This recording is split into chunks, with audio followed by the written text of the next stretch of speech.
Kandabiade.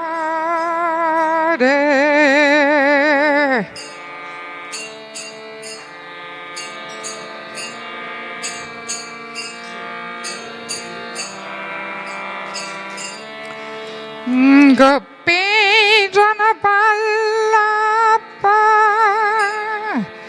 Kivadade.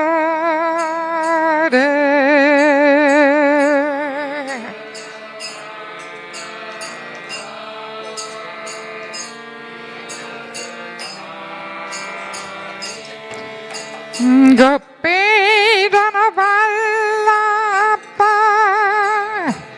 Kivadade.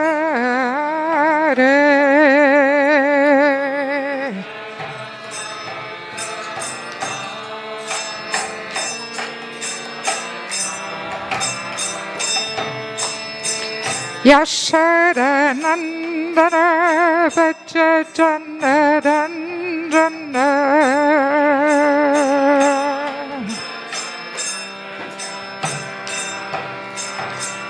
Yashadanandana Vachajanarandana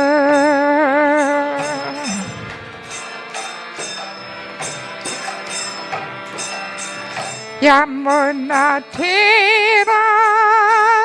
Vanachare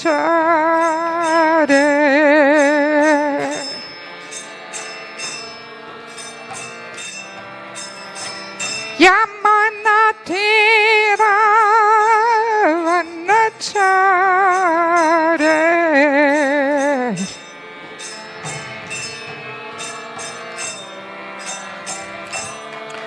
Jayarada Madhava Kandabiade.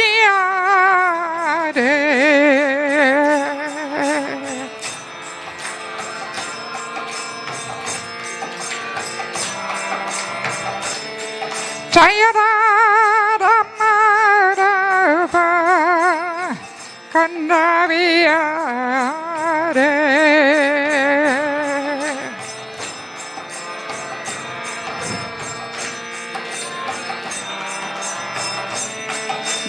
Gopi Janapallappa Kivadade.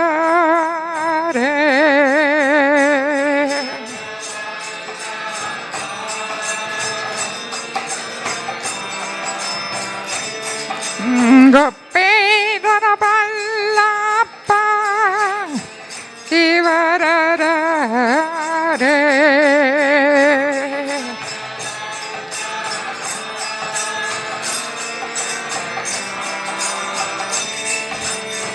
Yashadanandana Vachajanarandana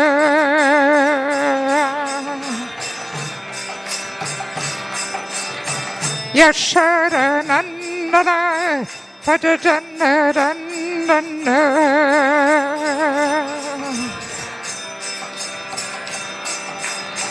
Yamunatira Vanachare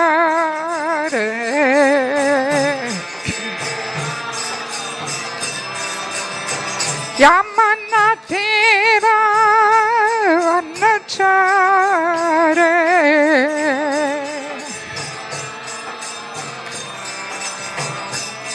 Jayarada Madhava Kandabiade.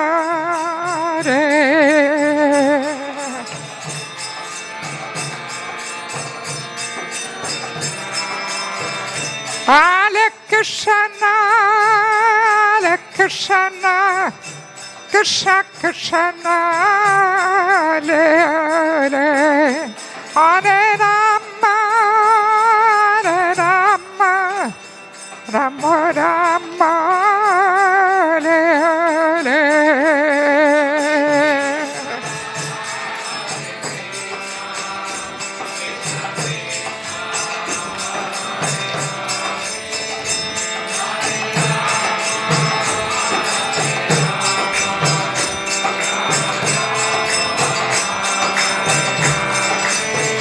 Hare Krishna, Hare Krishna, Krishna Krishna,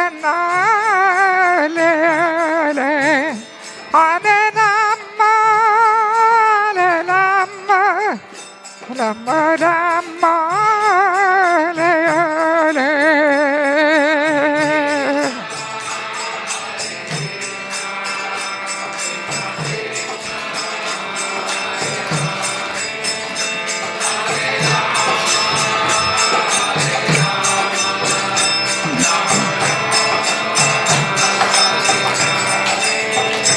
Hare Krishna, Hare Krishna, Krishna Krishna, Hare Hare, Hare Rama, Hare Rama, Rama Rama, Hare Hare.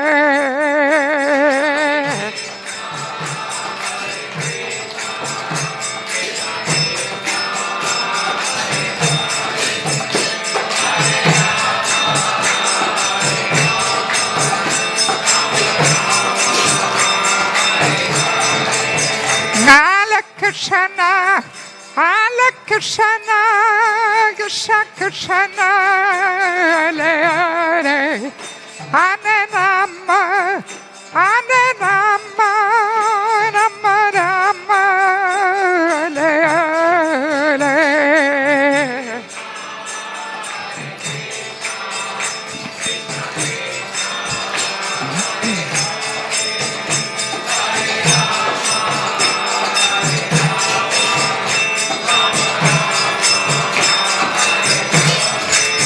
Hare Krishna, Hare Krishna, Krishna Krishna, Hare Hare, Hare Rama, Hare Rama, Rama Rama, Hare Hare.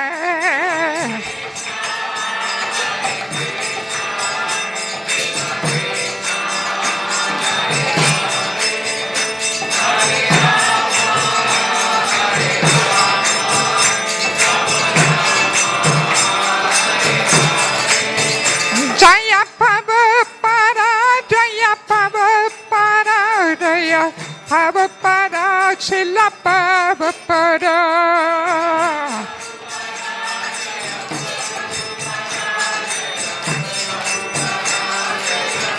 Nitai Gadibo, Adibo, Adibo, Nitai Gadibo.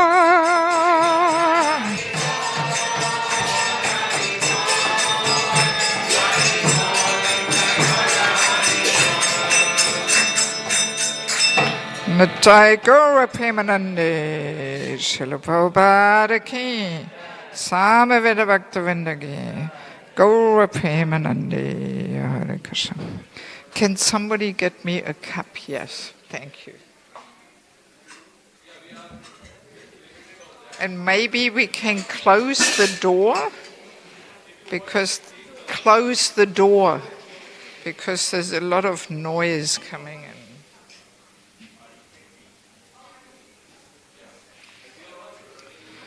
Om Gyantimandasya Gyananjala Shalakaya Chakshunmilitam Dena Tasmai Shri Guve Namaha Shri Chaitanya Manupistam Stapitam Yenu Bhuttale Swayam Upakaramayam Dadati Swabadantikam Namaum Vishnubhara Krishna Bhasta Bhuttale Srimate Bhaktivedanta Swaminiti Namane Namaste Saraswati Deve Govani Pachayane Nivishesha Shunyavadi Pashatara Shatarine Vanchakapa Trivasa Kripa Sinumevacha Paditanam Pavanebhyo Vaishnavebhyo Namo Namaha Jai Shri Krishna Chaitanya Prabhu Nityananda Shri Advaita Gadadhar Shri Vasadi Go Bhaktavinda Hare Krishna, Krishna Krishna, Hare Hare,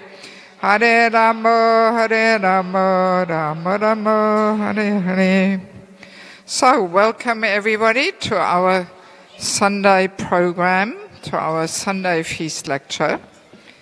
So, yes, let the kids all settle down a little bit. so we can concentrate and focus. Yes, so today I would like to dedicate this session today to remembering Srila Prabhupada. Because also, as you all know, I'm sure you all know, next week we have Janmashtami, we have Srila Prabhupada's appearance, which is even a more important festival than Janmashtami. Because Prabhupada is that very special personality who gives us a deeper understanding, who gives us Krishna. Even though, yes, of course, you all have some clue about Krishna from your Hindu background, but still, that deeper understanding, we have to get from somebody who knows Krishna. Yes, Otherwise, okay, we just celebrate Janmashtami as some social thing, because every Hindu celebrates Janmashtami. But no, we have to get some deeper understanding, and Prabhupada is that very special person who gives us the deeper understanding, who Krishna is. So, and yes, let me just quickly get my water here organized. I specifically would like to start by giving some little understanding what it actually means that Prabhupada is the founder Acharya. Because that is quite an important topic, as we know in every book, on the front of every book it says, A.C. Bhaktivedanta Swami Prabhupada, founder Acharya of the International Society of Krishna Consciousness, and. So,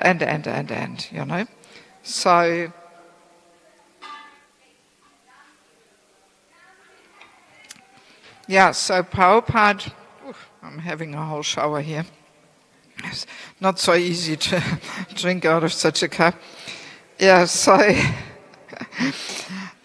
not so easy to actually more deeply understand, Prabhupada's position.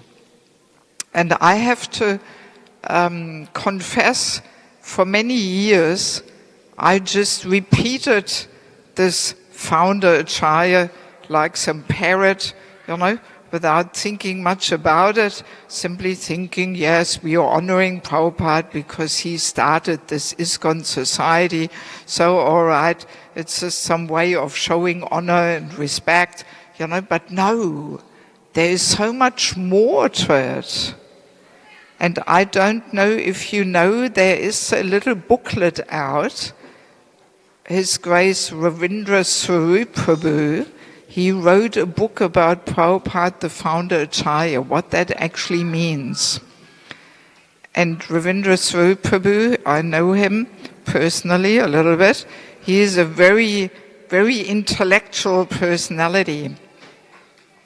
So this book is not so easy to understand, actually. He was requested to write another one, which is more easy to understand. So I went once through this book and I took a few notes, and it actually, it helped me to get some little glimpse, into this topic, what it actually means that he is the founder Acharya. So it is a very pressing topic, because also we may be aware of the fact that almost every year some of Prabhupada's direct disciples, they are leaving this world. And obviously, soon there will be a time when there is no more Prabhupada disciple on this planet. This will come, obviously. I may not experience it, but you probably will, So, and this may not even be so far away. So that, and I mean, when we hear Prabhupada disciples speak, there is a certain authoritativeness there. When they say, yes, I remember when I was going with Prabhupada on a morning walk in 1972 in Australia or something, Prabhupada said this and this and this. You know, there's a certain power and authoritativeness there. And very soon, we will not have this anymore, you know. And that puts even more the pressure on all the devotees who stay behind, that they really imbibe this mood of Prabhupada. You know, so it is actually up to the next generation to really carry Prabhupada in their hearts, so much so that Prabhupada's presence can be felt. And that is actually a very serious responsibility, you know. So, and of course it is very natural that those gurus who are now present in this world, they're always more prominent, right? They're more prominent than those personalities who have already left, you know. So their impact is simply stronger, you know. And that makes it even more important that Prabhupada's physical absence, that needs to be compensated by an ever-deepening realization of his Vani. Vani meaning his presence through his instruction, through us remembering him. That's the Vani, and the other presence is the Vapu, the personal presence. So the fact that he is not physically present has to be compensated by us all feeling a very strong bond to Prabhupada through knowing and following his instructions and remembering him and worshipping him, you know. So, and this is the amazing thing in a transcendental relationship, that a transcendental relationship is not dependent on physical proximity, right? That's what it means, that it is transcendental, you know. So we can all develop a very deep relationship with a personality who we may have never physically met, you know. Like often, just because I'm elderly, people think I'm a Prabhupada disciple, but actually I'm not. I joined in 1985, and Prabhupada left 77. So, but, you know, when I first came to Krishna consciousness, I was devouring all these books about Prabhupada. You know, there is so many there. You know, there is, of course, the biography, the Lilamrita, written by Satsvarup Maharaj. Let me see, who has read the short version of the Lilamrita? Ooh, not so many of you. My God. Yes, I mean, after this class, you should try and see if you can purchase it here somewhere. This is such an important book. Every person who wants to be connected to ISKCON has to know about Prabhupada's life. Who was this personality who created this wonderful society? You know? Yes, very important. And there is so many books. You know, there's Harisori Prabhu's diaries, there's Mukunda Maharaj's book, Miracle on 26th Avenue, there, you know, 2nd Avenue. Then there is Kurma Prabhu's book. Any of you have read Kurma Prabhu's book, The Transcendental Adventure? Only one person or something. Oh, this is Prabhupada, how he traveled and preached in Australia and New Zealand. I mean, my God, you should know this. This is such a wonderful book. You know, you may have heard about Kurma Prabhu, that he is the famous cook. So when I actually joined, he was living in Melbourne. And I was cutting up the vegetables when he was cooking the Sunday feast. So I personally know him. Yes. He lives now in Ireland, in Europe, you know. Yes, but he wrote this very wonderful book. So wonderful. I mean, his writing is just as tasty as his cooking. Yes, and he in all details, he describes, you know, all different nice little aspects, so you can really capture the whole atmosphere of the situations. Oh, I love this book. And there's all kinds of personalities mentioned who you may know, you know, here in Australia, you know, some Prabhupada disciples like Chittahari and Chamari Mataji, you know, they're all mentioned in this book, you know. Yes, and all the localities, you know, where Prabhupada was here in Sydney, and he spent quite some time in Melbourne. Who of you has visited Melbourne Temple? Also not so many, my God. You know, you have to travel a bit and visit all these places. I mean, Melbourne Temple, you know, Prabhupada stayed there for quite some time. There's his rooms. They're like a museum where you can see his bed where he was sleeping, his desk. Everything is there, you know, and you can feel Prabhupada's presence there. He stayed there for a whole month, you know. Yes, Shuddha Kirti Prabhu was traveling with him as his servant and secretary, and he wrote nice books about Prabhupada, you know. So there's so many wonderful books about Prabhupada. And when you read them, you actually feel like you are with Prabhupada. So, and these were my first books I read. In the beginning, I didn't even read so much the Bhagavatam and all this. But I just took all these books. Satsvut Maharaj also, he wrote so many books about Prabhupada that the short version of the Lilamrita, that's just one. Then there's the long version of the Lilamrita. I think this is 5 or 6 volumes, you know. Yes, there you get it all in detail, you know. Oh, there's so much nectar there to experience. And when you read these books, you actually feel, I feel like I met Prabhupada. I traveled with him all over the world because I read all these descriptions, you know. Yes, and you really feel like you're there. Also, Shyamasundar Prabhu, he wrote this Chasing Rhinos with the Swami there, you know. Oh, this is amazing, you know, to read. Yeah. I think he wrote 3 volumes. I've read 2. I haven't gotten the 3rd one yet. But when I get it, I will read it, you know. Yeah, it's so nice. And it gives you some glimpse into this personality who is behind this amazing creation of ISKCON, of all these books he wrote, you know.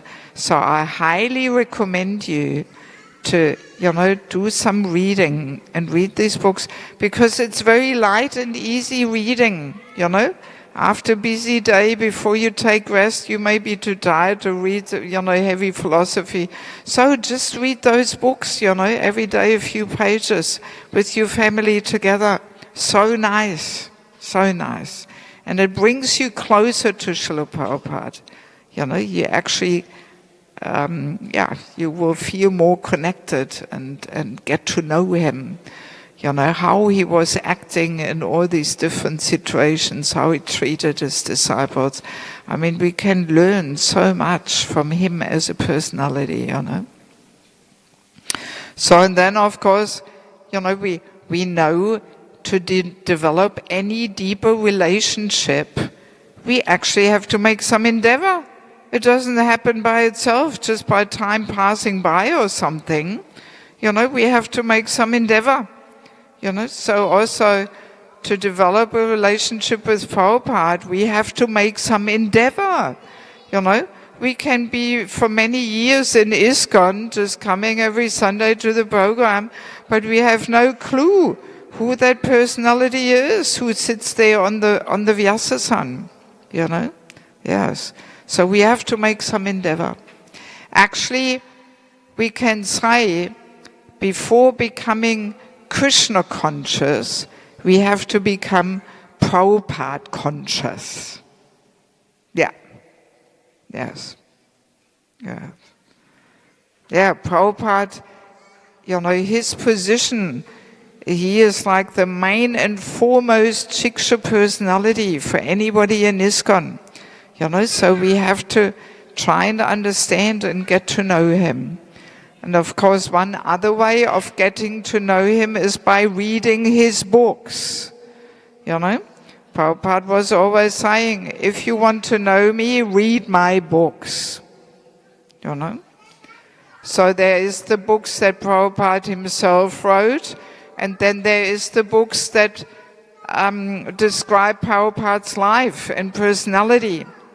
So both kind of books are highly instrumental in helping us to develop a relationship with Prabhupada. Would you mind sitting down, young man? Who is his parents here? This is a little distracting, he can't just wander around and throw things on the altar there. So if the kids are too restless, then better to keep them busy outside or something, Yes. Or bring some toys, some coloring books, and then they can sit there and keep themselves busy, like that. Yeah, so, and then of course also this is why in every ISKCON temple all over the world, every morning we have Prabhupada Guru Puja, And actually we should also do this in our home when we cannot take part in the temple. So by worshipping Prabhupada, every day, by chanting his pranam mantra every day, every time we bow down in the temple, we should chant Prabhupada's pranam mantra, and if we have accepted a spiritual master, then also chant his pranam mantra. So all these things are meant to help us to develop a relationship with Srila Prabhupada. You see? And very soon we have Prabhupada's Vyasa Puja coming, so everybody should write a homage, a glorification. Can we close this door, please? It is so noisy and restless, my God. Yes. Yes, so every devotee should write a glorification for Prabhupada. We should sit down once a year at least and meditate on how Prabhupada actually changed our life. And we should glorify him and meditate on his outstanding qualities and how much we feel indebted to him. And we should rededicate ourselves, to serving his mission and sacrifice our life for his satisfaction. So this is a very, very important thing. And if we do this, then we will feel something happens in our heart and we will feel more strongly connected with Srila Prabhupada. Like that.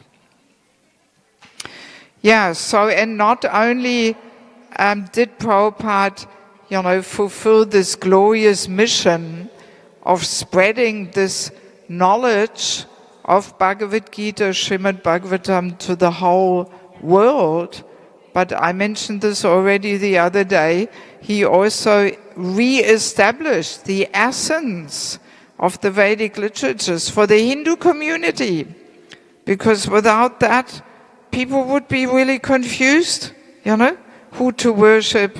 Is it Kali, Durga, Ganesh, this, that, People are rather confused. But Prabhupada's books, they actually re-establish the proper siddhanta, the proper goal and the process of how to actually develop pure bhakti. That this is the essence, of the Vedic scriptures, to develop pure devotional service and get out of this material world, So yes, Prabhupada's contribution to this society in Kali Yuga, the human society in Kali Yuga, we cannot even understand what he actually did, Yes, we cannot even understand. Yeah, so, but not only did he do all that, but he also created the foundation, the functioning, and the vision of ISKCON as a global society, aiming for re-spiritualization of the entire human society. So Prabhupada was thinking in big terms. He did not just establish a little bhakti club here or something, but no, he wanted to re-spiritualize, the whole humanity of Kali Yuga, Yeah, he wanted to create a spiritual revolution, and re-spiritualize people's lives. So that's a real big thing that has never been there before, It's quite an amazing thing, actually, if we deeper think about it, Yeah, so, and now, Prabhupada's role, that's what it means, that he is the founder Acharya. Prabhupada's role has to be going on for the next 10,000 years, actually. Prabhupada was saying, my books are the law books for the next 10,000 years. So that's a big thing. 10,000 years is a long time, So we can just understand we are actually very lucky. We may not have met Prabhupada in person, but we know people who met Prabhupada. That's pretty special, If you consider that his books will be the law books for humanity for 10,000 years, so that means for the next 10,000 years, hopefully, people will read Prabhupada's books, they will talk about Prabhupada, they will glorify him, So we are so lucky, we know people who met Prabhupada, Yeah, so that's very special, Yeah, so Prabhupada's role has to be ongoingly, and his presence has to be felt in each and every ISKCON devotee's life, as being the most prominent personality in their lives, That's actually Prabhupada's position. He should be the most important, most prominent person in our life, actually. Yes. Yeah, so we can reflect and meditate a bit and see what position has Prabhupada in my life, in my heart. Do I actually remember him at all? Do I feel some connection to him? And where is he there in our heart? Has he got a place there at all? Yes. Yeah. Yeah, so being the founder Acharya is not just a title. No, it's much more than that. It's actually a transcendental system to protect and preserve what Prabhupada has given us. This institution dedicated to create this spiritual revolution in the human society. So it's a transcendental system, to protect what Prabhupada has given to us. And I mean, when we read Prabhupada Lilamrita, there was an incident where actually some devotees, they did not write this founder Acharya on Prabhupada's book that he published. They dismissed that, And Prabhupada got very alarmed. They only wrote A.C. Bhaktivedanta Swami. They didn't even write Prabhupada, no founder Acharya of ISKCON, nothing. Just the book was by A.C. Bhaktivedanta Swami. And Prabhupada, when he saw this, he was so alarmed. He was so alarmed. And he was not alarmed because he was offended or they didn't write my title there. No, Prabhupada was beyond that. But he was simply alarmed because he saw if we don't maintain this understanding that Prabhupada is the founder Acharya, then very easily things can be changed and watered down, and then Lord Chaitanya Sankirtan movement will lose its power, And that's what alarmed Prabhupada, that things would not be going on as he established it, Yeah, so Prabhupada being the founder Acharya means that Prabhupada's personal standards, his principles of action, and his very spirit, they all took shape in an organization that he created. That's what it means that he is the founder Acharya, that his very spirit is invested into this organization.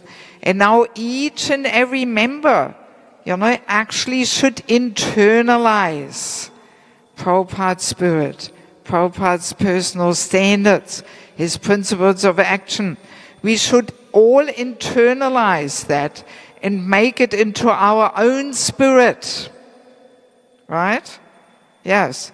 And we should take that into the core of our own identity, that Prabhupada's spirit and principles of action and his standards become our very own identity. So, and if each person does that, then Prabhupada's presence will be felt, right? Then we become, a living example, an embodiment of Prabhupada's spirit, right?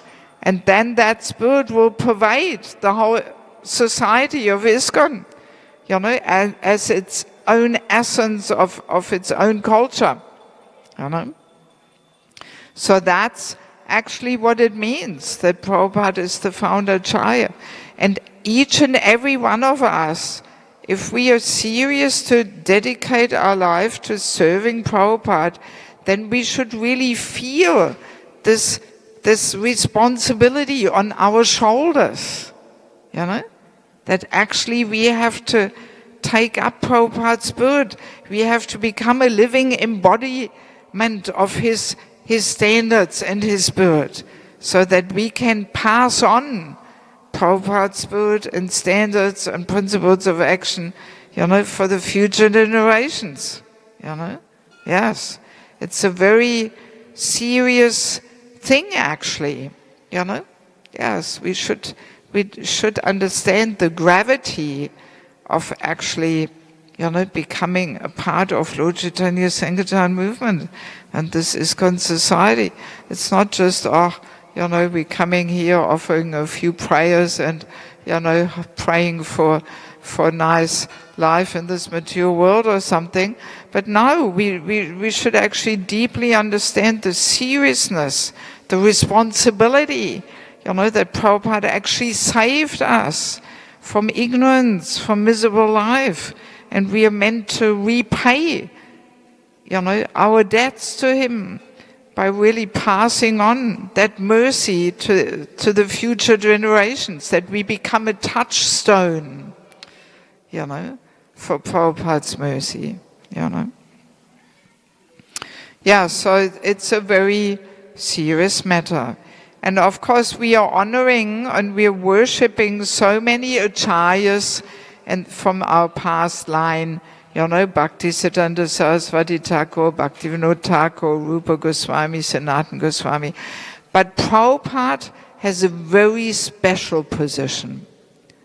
Because he is the founder Acharya of the society, Nobody else is as prominent as Prabhupada. Very unique position, Yeah, so we have to be clear of that. And hopefully, he remains present generation after generation if we become the embodiment of Prabhupada's mood and spirit, Yes. And also when Prabhupada was in this world, he was saying that actually ISKCON is like my body. we can understand ISKCON is like Prabhupada's body. And the soul of that body is Srila Prabhupada himself. You know? So ISKCON is like his body, and the soul is Prabhupada. So now we all know, a body is only alive as long as the soul is present. Right? So, and if the soul leaves the body becomes dead and useless. So, we should not allow that Prabhupada as a person leaves that body of ISKCON, because then that body becomes dead and useless. Yes. So we have to all make our little humble efforts and contributions, to avoid that. And that means we have to be Prabhupada conscious, and then Prabhupada's presence will be felt, But if we lose this mood of being Prabhupada conscious, then it can easily happen like this, that, Prabhupada leaves, he's not present anymore, and then, all our preaching endeavors will actually not be successful, Yes, we have to really get Prabhupada's mercy and blessings in order to be successful in our endeavors, And I mean, this is also the function of our Diksha Gurus, actually. Our Diksha Gurus, they connect us with Srila Prabhupada. Right?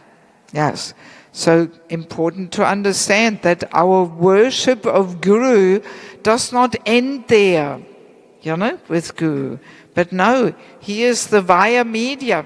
He is that personality who connects us with Prabhupada, because he is attached to Prabhupada.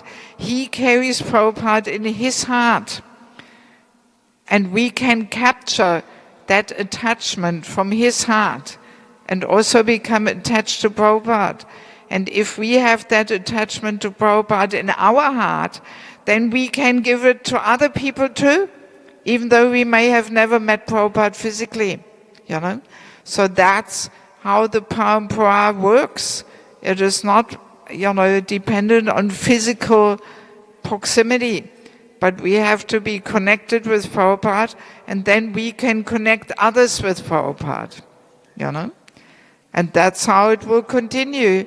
So in the future generations, everybody who has to act, Oi, Hare Krishna,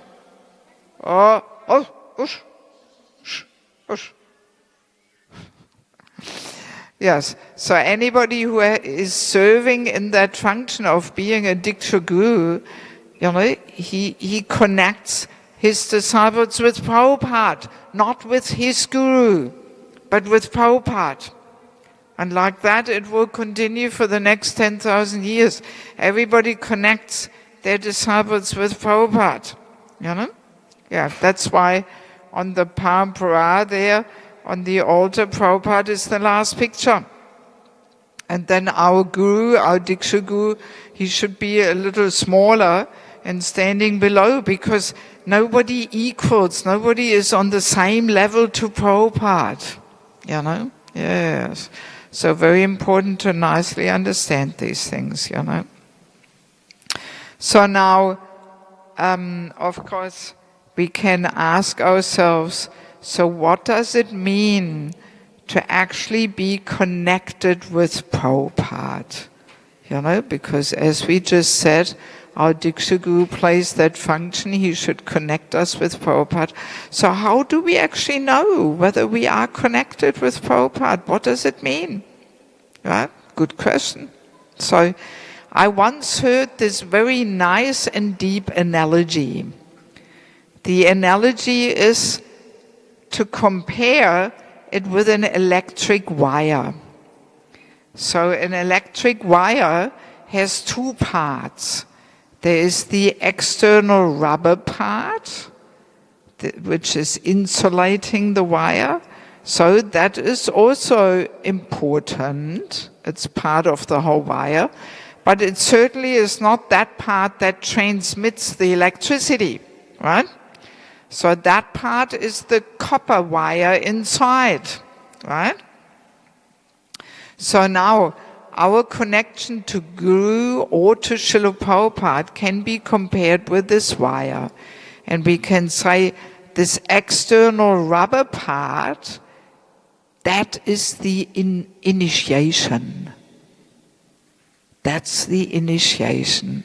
It's more like, it's also important, it's a part of it, but it is more the external part. Because so many people have been initiated by gurus, by Prabhupada, and where are they now? They may not be around anymore. So obviously, just the initiation does not mean we are connected, actually. Yes. So, and the copper part, we can compare to that feeling in the heart of being helplessly dependent on Prabhupada's mercy, on his guidance, on his blessings. If we feel helplessly dependent on that, then we are connected to Prabhupada. That's quite a deep understanding of being connected to Guru or Prabhupada. It's a deep thing in the heart. If we actually feel helplessly dependent on their mercy, if we feel without Prabhupada's mercy and guidance and blessings, I actually cannot do anything. That's what it means to be connected. Yes. But if that feeling is not there, then we can compare our connection to Prabhupada with a very slow and weak internet connection. I'm sure we all have that experience, that the connection is so slow that you can't download anything. Even though on your phone, on your computer, it says you're connected, but useless. You can't get anything. You can't open up any website, nothing, So that's a nice analogy of understanding, how our connection to our Guru or Prabhupada is like when we don't have this feeling of being hopelessly dependent on his mercy. And Prabhupada himself, he was actually very nicely demonstrating this very principle in his own life. I shared this story the other morning. When was it? Monday. Was it Monday? No, Saturday. Yeah, I'm all mixed up with the days. Yeah, it was only yesterday morning. I gave this class because it was the day when Prabhupada was departing to the Western world, And I dedicated it and told so many nice Prabhupada stories. So if you want to hear a few nice stories, go to the YouTube channel and listen to it. So, and I told this one story, which I do want to tell one more time because it is one of my favorite stories and it's just so sweet and deep. And it makes this very point, that Prabhupada, that day before he left to go on the Jaladuta and start his journey to America, he actually spent all day at Advaita Acharya's house, all day chanting, praying for mercy, for guidance, for blessings. Yes. And he was even going there already even before he took sannyas, he would periodically go there and spend all day and chant there. So, and then when he got up to leave, he went up to the Pujari and thanked him for his service there. And then that Pujari asked him, "So who are you? I have seen you coming here so many times." So Prabhupada introduced himself, "Yes, my name is such and such, and my guru's name is so on and so on." So, and then Prabhupada said, "Tomorrow I'm leaving on the boat to America. And I just feel so unqualified. And I'm simply helplessly praying here for guidance, for blessings, that somehow or other I can fulfill this impossible mission that my Guru has given me. I don't know what will happen to me there in America. So this is why I'm coming here and praying for mercy and guidance. Yes. So that was his mood, And then, he asked this Pujari for blessings and he left on his way. And then shortly after, in the beginning of the 90s, actually some devotees came to Advaita Acharya's house for the very first time, some Western devotees. And this Pujari was wondering, oh wow, so, some Western devotees for the very first time in history coming to Advaita Acharya's house. And then one devotee gave him this Back to Godhead magazine. And this Pujari looked through the pages and then he saw a picture of Prabhupada. And he realized, wow, he actually was successful to spread this knowledge all over the world, So we can just imagine the day before he went on the Jaladuta, that was his most important thing, to helplessly call out for mercy and guidance, And there's a similar other nice story too, where Prabhupada was in Vrindavan and preparing himself, for this impossible mission. And one person shares how he heard in the middle of the night, he always heard this crying and calling out. And he was wondering, it was middle of the night, 12, 1 o'clock. He was wondering, what is this? He was trying to sleep. So then one day, it was a full moon night. He went on the rooftop and he could look into Radha Damodar's temple's courtyard, where Rupa Goswami Samadhi is. And he could see that Prabhupada, with a little broom, he was sweeping the floor in the middle of the night outside Rupa Goswami Samadhi. And he was calling out, hey Rupa, hey Sanatan, hey Gurudev, give me some mercy, give me some blessings, some guidance, that I can somehow fulfill, my Gurudev's mission, this impossible mission. Prabhupada was doing this every night. Yes, this is how he prepared himself, helplessly calling out for, the guidance and blessings of Guru and Rupa and Sanatana Goswami. These are very confidential secrets of Prabhupada's personal bhajan, which he would have never shared with any of his disciples. Yes. So, but there is a book, Our Srila Prabhupada, A Friend to All. And that book, you can read all these amazing stories of different personalities who knew Prabhupada before he left to the Western world. Yes. Very amazing book. Yeah, so and I'm often thinking, so in this way Prabhupada actually personally demonstrated this principle, that if we feel helplessly dependent on the mercy of Guru and the previous acharyas, that's when we are connected. Then actually Krishna can use us, as an instrument in his mission. And that power coming through this parampara from Mahaprabhu himself, that can actually reach us, if we feel helplessly dependent.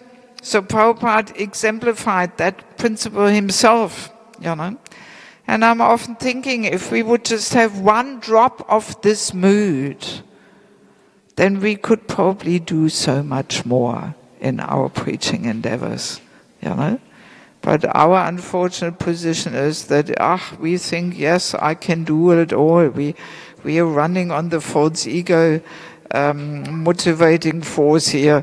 And we think we can do it all. And then Krishna says, all right, if you can do it all, then go ahead. Then you don't need me for it, So because to actually transform people's hearts, We need some little empowerment of the Lord. We cannot do it out of our own strength. We need some little empowerment. And this is how to get it, that we feel helplessly dependent on Prabhupada's mercy, our Gurudev's mercy, Prabhupada's mercy, And then Krishna can use us as an instrument in his mission, Yeah, so this is basically the main things I wanted to share. It is a few minutes before 7. So, yes, and this will be my last humble presentation here I'm giving. So on Wednesday, early morning, I will leave to New Gokul. So I simply want to take the opportunity to thank you all for allowing me to visit, and I was very happy. I enjoyed my time here in North Sydney, and so many nice and serious devotees are here. So also you may know we will have a Holy Name retreat in New Gokul, 16th, 17th, 18th of September.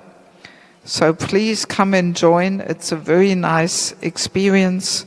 I will be out there on my little book table. You probably all know by now that I've published a few books.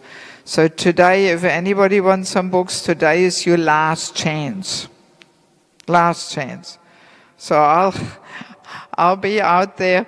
Also, if anybody has some, questions or wants to personally connect or something.